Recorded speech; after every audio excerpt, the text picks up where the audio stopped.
Hello student, SBN college of education की online classes में आपका हार्दिक स्वागत है।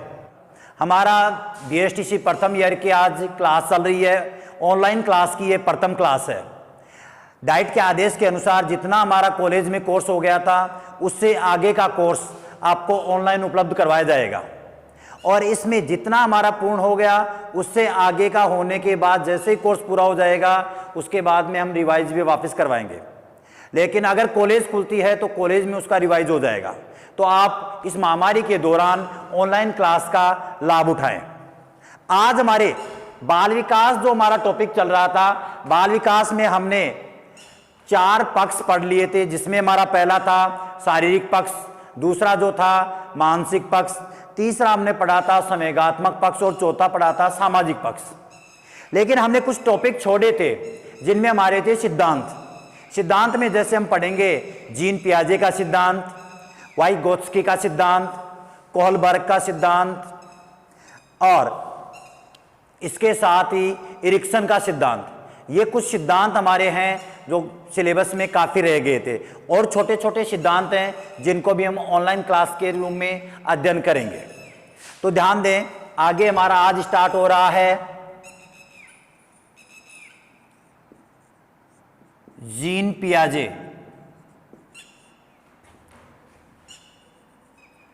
का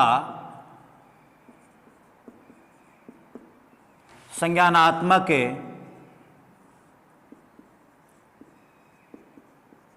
विकास का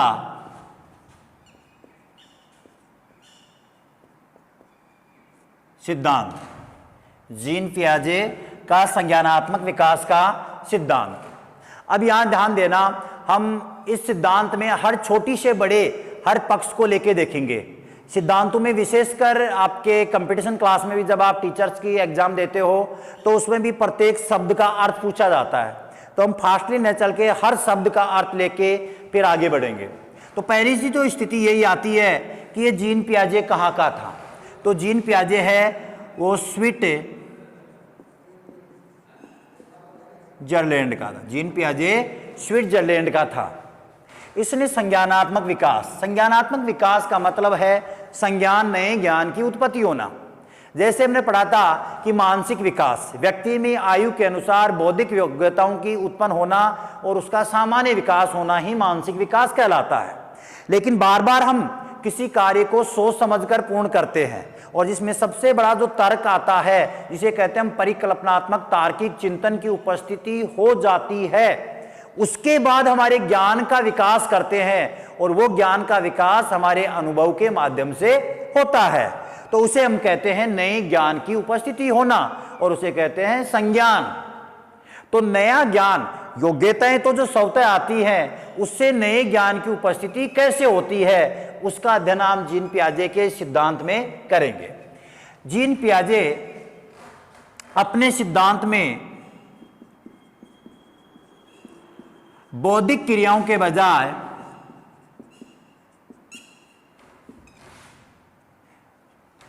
जीन पियाजे अपने सिद्धांत में बौद्धिक क्रियाओं पर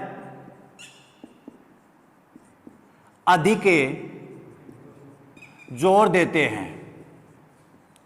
अब बौद्धिक क्रियाएं कौन सी होती है? एक क्रियाएं होती है मानसिक क्रियाएं,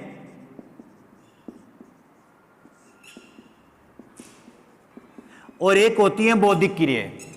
मानसिक क्रियाएं वे क्रियाएं होती हैं जो व्यक्ति में या बालक में आयु के अनुसार योग्यताएं उत्पन्न होना। जैसे बालक का बोलना, बालक का पहली बार हंसना, बालक का चिंतन करना, बालक के शब्दों के साथ चित्रों को जोड़ना, ये सब चीजें हैं मानसिक क्रियाएं। जैसे प्रतिदृश्यात्मक भाषा, शब्द के साथ या शब्द के साथ एक चिन्ह को जोड़ना, जैसे ए फॉर एप्पल के साथ एप्पल के डायग्राम को जोड़ना और एप्पल सीख जाना, यह है मानसिक क्रिया। लेकिन उसको आगे जैसे जैसे आयु बढ़ती है उसको विकसित कैसे किया जाता है, वो होती है बौद्धिक क्रिया। इसके बारे में जीन पियाजे के सिद्धांत में हम पढ़ते हैं। जीन पियाजे ने अपने सिद्धांत में जीन पियाजे ने अपने सिद्धांत में इन मानसिक क्रियाओं या मानसिक योग्यताओं के विकास में 4 अवस्थाओं का वर्णन किया है। कितनी अवस्थाओं का वर्णन किया है? 4 अवस्थाओं का वर्णन किया है। पहली है सेंसर मोटर स्टेज। समय है जन्म से 2 वर्ष। इसके उपनाम, ये अंग्रेजी का शब्द है जो हम लिपि हिंदी में लिख रहे हैं ताकि याद होने में आसानी रहे। इसे हिंदी में कहते हैं संवेदी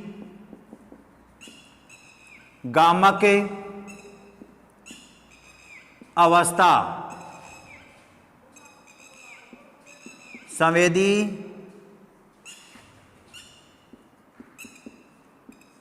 पेशीय अवस्था,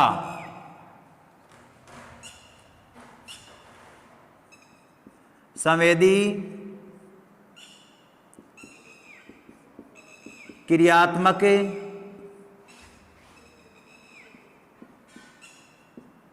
अवस्था, यानी वे क्रियाएं जो इस अवस्था में जन्म से 2 वर्ष के मध्य की जाती हैं, उन क्रियाओं का नामकरण के आधार पर इसके कई उपनाम दिए जाते हैं। जैसे पहला है संवेदी गामक अवस्था, संवेदी पेशी अवस्था, संवेदी क्रियात्मक अवस्था, संवेदी प्रेरकीय अवस्था, मूल प्रवृत्तियों पर आधारित व्यवहार की अवस्था। इस अवस्था को कई नामों से और जाना जा सकता है, लेकिन मूल नाम आपको मिलेगा सेंसर मोटर स्टेज।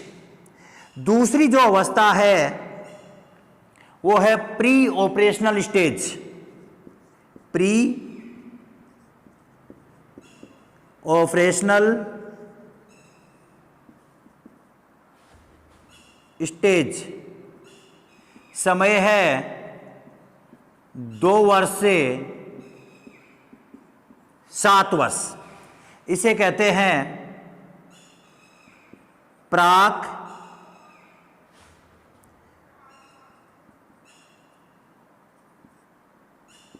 संक्रियात्मक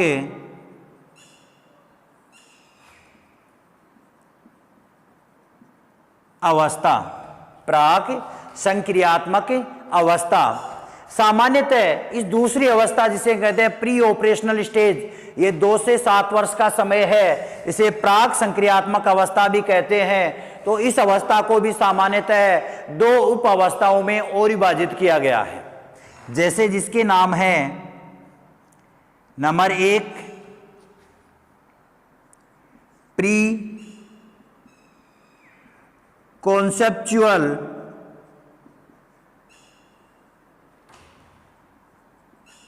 स्टेज, जिसका समय है 2 वर्ष से 4 वर्ष।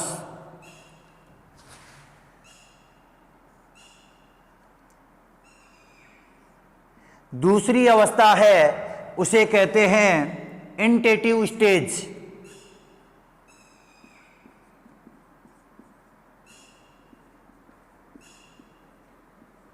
जिसका समय है 4 से 7 वर्ष।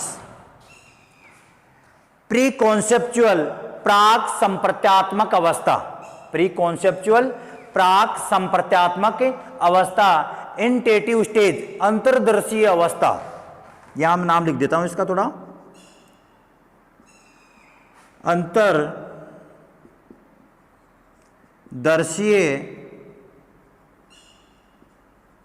अवस्था। ये नाम मैं इसलिए लिख रहा हूं क्योंकि सिद्धांत को समझने में प्रत्येक अवस्था की प्रत्येक पार्ट के बारे में हमें जानना जरूरी है, तभी हम इस अवस्था के मध्य के प्रत्येक पार्ट को, प्रत्येक विशेषता को अच्छे से समझ पाएंगे।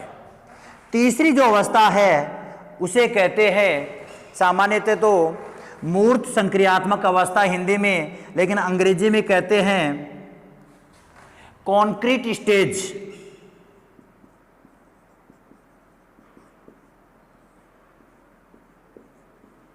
कॉन्क्रीट स्टेज, और कॉन्क्रीट स्टेज है उसका समय है 7 से 11 वर्ष के मध्य, समय है 7 से 11 वर्ष के मध्य, जिसे हम कहते हैं मूर्त संक्रियात्मक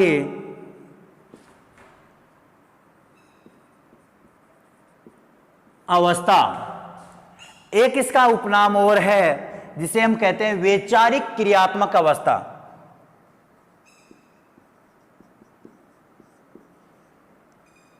वैचारिक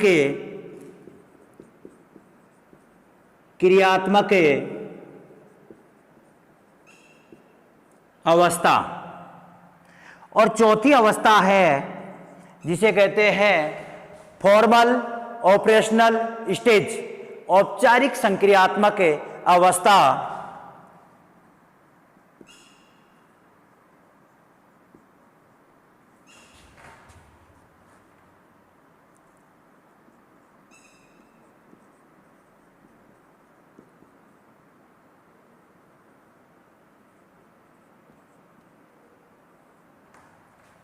इसका समय है 11 वर्ष से 15 वर्ष या ऊपर। सामान्यतः इसका समय 15 वर्ष माना गया है, लेकिन अगर ऊपर की अवस्थाओं के बालक को भी जीन पियाजे के अनुसार संज्ञानात्मक विकास होता है और किसी नए प्रकार के तर्क की उपस्थिति होती है तो वो फॉर्मल ऑपरेशनल स्टेज के अंतर्गत ही शामिल किया जाता है। इसमें हिंदी में इसमें कहते हैं औपचारिक संक्रियात्मक अवस्था।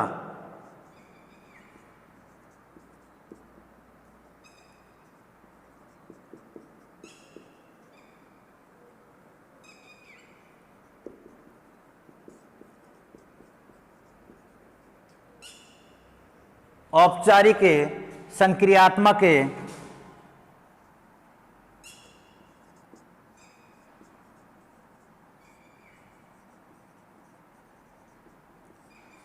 जिसे हम एक नाम से और जानते हैं अमूर्त संक्रियात्मक अवस्था।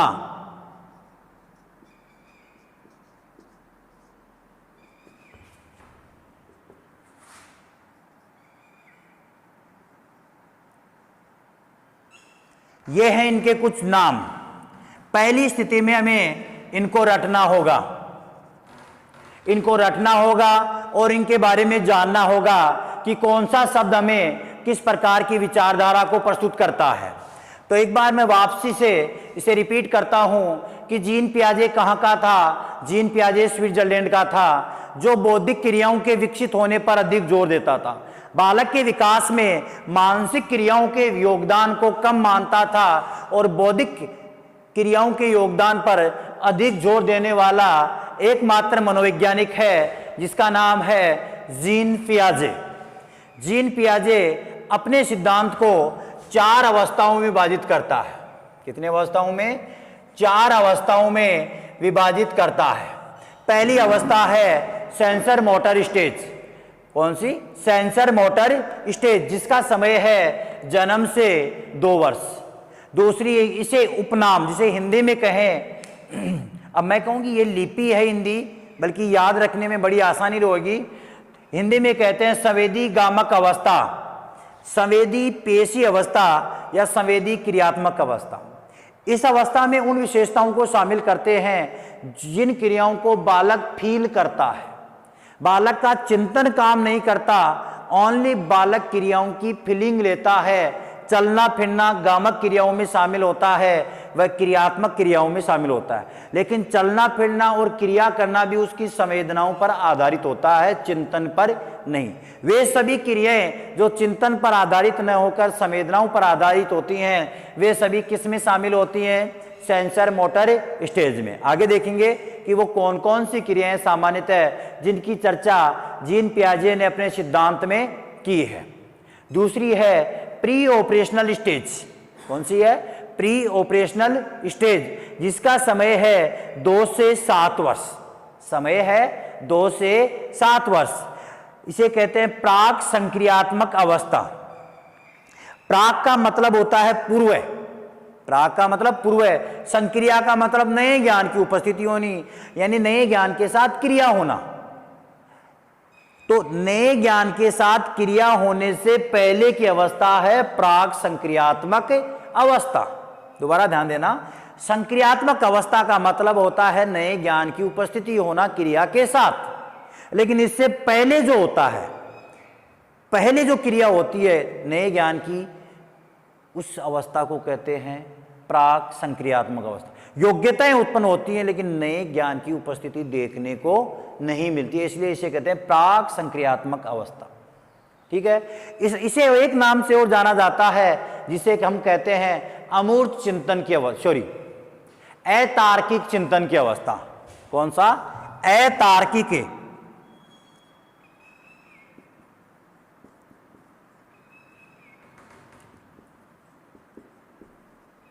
चिंतन की अवस्था।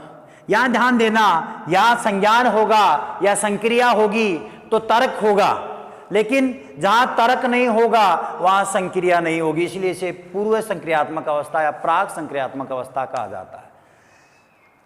अब संक्रिया से पहले भी प्राक संक्रिया को या इस अवस्था को दो अवस्थाओं में बांटा गया है। पहला प्री कॉन्सेप्चुअल स्टेज, यानी ये वो अवस्था है जिसमें किसी भी प्रकार के डायग्राम को देखकर या किसी भी प्रकार के दृश्य को देखकर बालक के मस्तिष्क में एक पिक्चर का निर्माण हो जाता है, एक फोटो बन जाती है। जैसे हमने कहा बेटा ये गाय है, बालक ने गाय को देखा और गाय की पिक्चर उसके मस्तिष्क में बन गई। हमने नील गाय को दिखाया, नील गाय में जिसे हम कहते हैं ग्रामीण क्षेत्रों में या लोकल भाषा में जिसे हम रोजड़ी कहते हैं, छोटा बच्चा होता उसका, वो हिरण के बच्चे जैसा दिखता है। हमने उसे वो दिखाया और कहा कि नील गाय का बच्चा है, लेकिन जब उसी बच्चे ने उस नील गाय के बच्चे के साथ उस बच्चे का पिक्चर डाल लिया अंदर, लेकिन जैसे जैसे उसने फिर आगे बढ़कर घूमने गया और हिरण के बच्चे को देखा तो वो इशारा करता है कि ये नील गाय का बच्चा है। वो कॉन्सेप्चुअल स्टेज है। हमने ए फॉर एप्पल सिखाया, जब भी वो एक की आकृति देखेगा तो एप्पल बोलेगा, वो है प्री कॉन्सेप्चुअल स्टेज। इसके आगे उसके अंदर कुछ शब्द होते हैं जिसे हम कहते हैं कि जो वो बोलता है उसे वापस रिवाइज करके समझना, घूमकर सोचने की कैपेसिटी का उत्पन्न होना या नहीं उत्पन्न होना, सामान्य गणितीय क्रियाएं करना, जैसे 2 गुणा 3 को कर लेना, लेकिन ये पता नहीं कर पाना कि 6 में किसका भाग दे कि 2 प्राप्त हो। उस प्रकार के चिंतन को अंतर्दर्शी अवस्था में शामिल किया जाता है। तीसरी जो अवस्था है उसे हम कहते हैं कॉन्क्रीट स्टेज। इसका समय है 7 वर्ष से 11 वर्ष। इसे हम दूसरा नाम है मूर्त संक्रियात्मक अवस्था। यहां ध्यान देना, मूर्त संक्रियात्मक का मतलब होता है कि वस्तु सामने है और उसे होते हुए हम देखते हैं, तब हम चिंतन करते हैं। वस्तु सामने है और उसे होते हुए हम देखते हैं, तब चिंतन करते हैं, वो है मूर्त संक्रियात्मक अवस्था। जैसे कोई टेबल बन रही है या मैं कहूं इस बोर्ड को यहां लगाया जा रहा है, आप यहां खड़े हो, बोर्ड को लगाते हुए आप देखते हो और उसी समय आप चिंतन करते हो। क्रिया सामने हो रही है और उसी दौरान आप चिंतन कर रहे हो। वस्तु सामने होते हुए चिंतन करना मूर्त संक्रियात्मक चिंतन कहलाता है। या मैं कहूं कि क्रिया के साथ विचार होना, क्रिया के साथ विचार होना ही वैचारिक क्रियात्मक अवस्था कहलाती है। इसके बाद की बात करें फॉर्मल औपचारिक ऑपरेशनल स्टेज, समय है 11 से 15 वर्ष, या इसे कहें औपचारिक संक्रियात्मक अवस्था या अमूर्त चिंतन की अवस्था। यहां ध्यान देना बच्चों, अमूर्त चिंतन और मूर्त चिंतन 2 नाम हैं। मैंने अभी एक पहले आपको बताया था मूर्त चिंतन और दूसरा है अमूर्त चिंतन।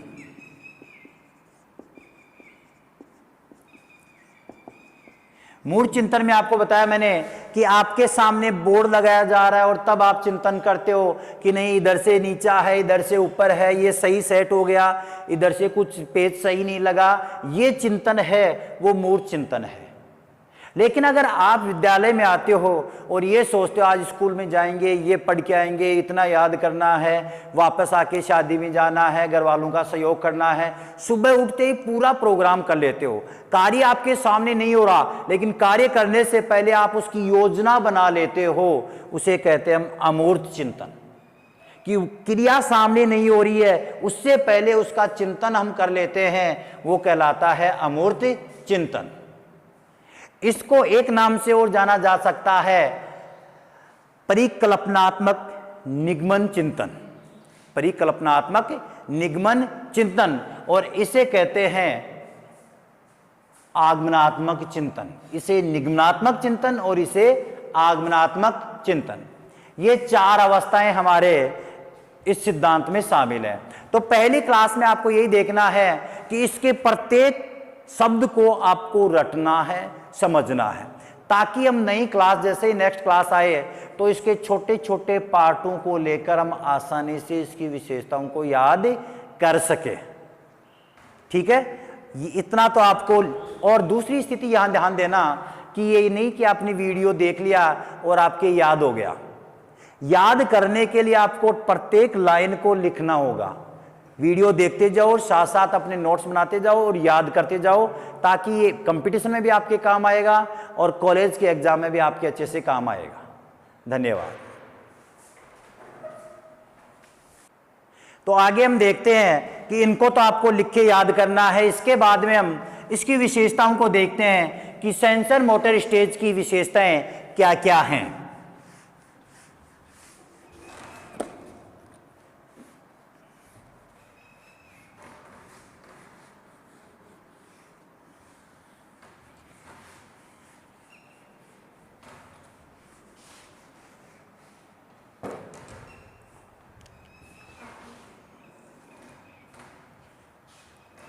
पहली स्थिति, जब बालक जन्म लेता है तो उसके बाद में उसे ये पता नहीं होता कि उसे कब टॉयलेट करना है, कब लेटरिंग करनी है, किसी प्रकार का कोई नियंत्रण नहीं होता। हमने भोजन खिलाया, अगर प्रेशर बना तो उसी समय वो टॉयलेट भी कर देगा और लेटरिंग भी कर देगा। तो उसे कहते हैं कि प्रारंभिक समय में या सेंसर मोटर स्टेज में बालक शारीरिक व मानसिक क्रियाओं पर नियंत्रण नहीं कर पाता। किस पर नियंत्रण नहीं कर पाता? शारीरिक व मानसिक क्रियाओं पर नियंत्रण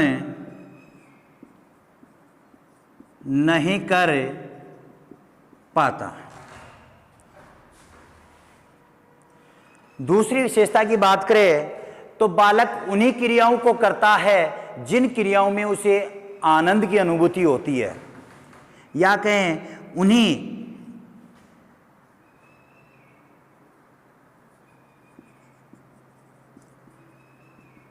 कार्यों को दोहराता है जिन कार्यों में उसे आनंद की अनुभूति होती हो। नेक्स्ट विशेषता है कि बालक का व्यवहार मूल प्रवृत्तियों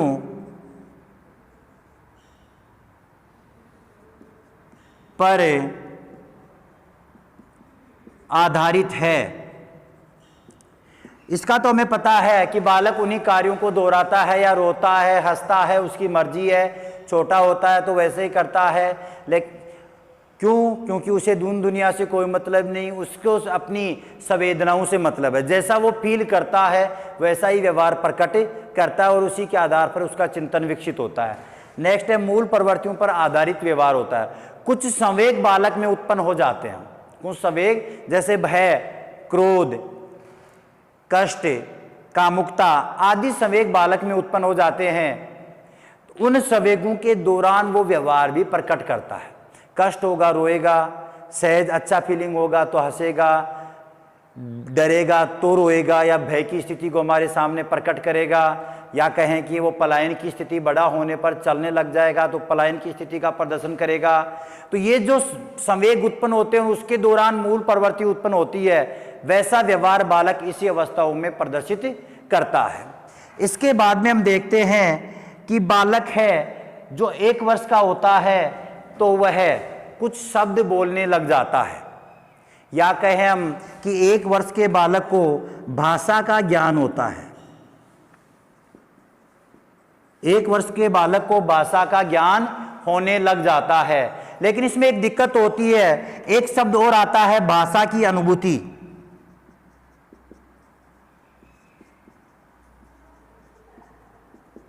आपने पढ़ा होगा कि 6 माह का बालक है वो भाषा की अनुभूति करने लग जाता है, जिसे हम कहें कि क्रोधपूर्ण व्यवहार और प्रेम पूर्वक व्यवहार की पहचान करने लग जाता है। क्रोधित रूप से बालक से बात की जाए तो बालक डरता है, और प्रेम से बात की जाए तो बालक सहज अनुभूति करता है। वो होता है भाषा की अनुभूति होना, और वो 6 माह का बालक करने लग जाता है। ऐसा व्यवहार 6 माह का बालक करता है, लेकिन वो तो अनुभूति करता है। उसके बाद में जैसे ही बालक 1 वर्ष का होता है तो उसे भाषा का ज्ञान हो जाता है। इसके बाद की स्थिति देखते हैं कि बालक 16 माह में भाषा बोलने लग जाता है। यह भी एक प्रकार का मानसिक विकास है। तो भाषा से संबंधित 3 प्रकार के क्वेश्चन बनते हैं। भाषा की अनुभूति कब होती है? 6 माह में। बालक सार्थक शब्द कब बोलता है या भाषा का ज्ञान कब हो जाता है? 1 वर्ष में। बालक भाषा बोलना प्रारंभ कब कर देता है? 16 माह में। और बालक की भाषा के साथ उसके मस्तिष्क में शब्द कब बनने लग जाते हैं? वो 24 माह में, 18 से 24 माह में बनने लग जाते हैं। इसके बाद में बात करें कि बालक के व्यवहार या बालक के व्यवहार में सर्वाधिक उत्तेजना पाई जाती है। सर्वाधिक उत्तेजना पाई जाती है। अब बात करें उत्तेजना होती क्या है? उत्तेजना होती क्या है? तो उत्तेजना व्यक्ति का अग्रसित व्यवहार होता है। जैसे हम सामान्य रूप से व्यक्ति से बात कर रहे हैं और बात करते करते सामने वाले ने कुछ ऐसे शब्द कह दिए जिसके कारण हमें क्रोध आ गया। क्रोध में भी हम सामने वाले से बात कर रहे हैं, लेकिन उस बात करने का जो तजुर्बा है या जो तरीका है वो बदल गया। बदला कैसे कि हम तेज गति से बोलने लग गए, आवेशित हो गए, अग्रसित हो गए, अगले ऊपर हेवी होने की कोशिश कर रहे हैं और युद्ध करने की इच्छा सी हो रही है, अंदर से फीलिंग आ रही है। तो वो होती है एक प्रकार की उत्तेजना। और शैशवावस्था में बालक में इसी प्रकार के भाव पाए जाते हैं। और यहाँ की बात करें तो सेंसर मोटर स्टेज में भी बालक में सर्वाधिक उत्तेजना पाई जाती है। इसके बाद में जीन पियाजे ने कहा कि बालक के अपने उद्देश्यों को सेंसर मोटर स्टेज में ही बालक के उद्देश्य निर्धारित हो जाते हैं। बालक के उद्देश्य सेंसर मोटर स्टेज में ही निर्धारित हो जाते हैं और इन उद्देश्यों को प्राप्त करने के साधन हैं वो भी इसी अवस्था में बालक खोज लेता है। जैसे आपने देखा होगा लगभग 1.5 वर्ष का बालक होता है और अगर उसकी चॉकलेट आपने कुछ ऊंचाई पर रख दी, आप अपने घर में काफ़ी ऊंचाई से कोई सामान उतारा है स्टूल खींच के, तो वो भी उसी तजुर्बे के तहत वो अनुभव लेके अपने जो जहाँ तक वो चढ़ सकता है उस प्रकार की स्टूल लाएगा और चॉकलेट के सामने वाले विंडो के सामने रखेगा, फिर उस पर खड़ा होगा और चॉकलेट लेगा। वो चॉकलेट प्राप्त करना उसका उद्देश्य है। बहुत सारे खिलौने हैं, उसमें से उसे एक खिलौना चाहिए और उस एक खिलौने को प्राप्त करने के लिए वो सारे खिलौनों को इधर उधर फेंकता है और फिर उनमें से एक उठाता है। वो उसका उद्देश्य था कि उसे वही खिलौना चाहिए। तो कहा जाता है कि उद्देश्य निर्धारित हो जाते हैं और उद्देश्यों को प्राप्त करने के साधन के बारे में भी बालक जानने लग जाता है। ठीक है, यह है जीन पियाजे का सिद्धांत, पहली अवस्था सेंसर मोटर स्टेज।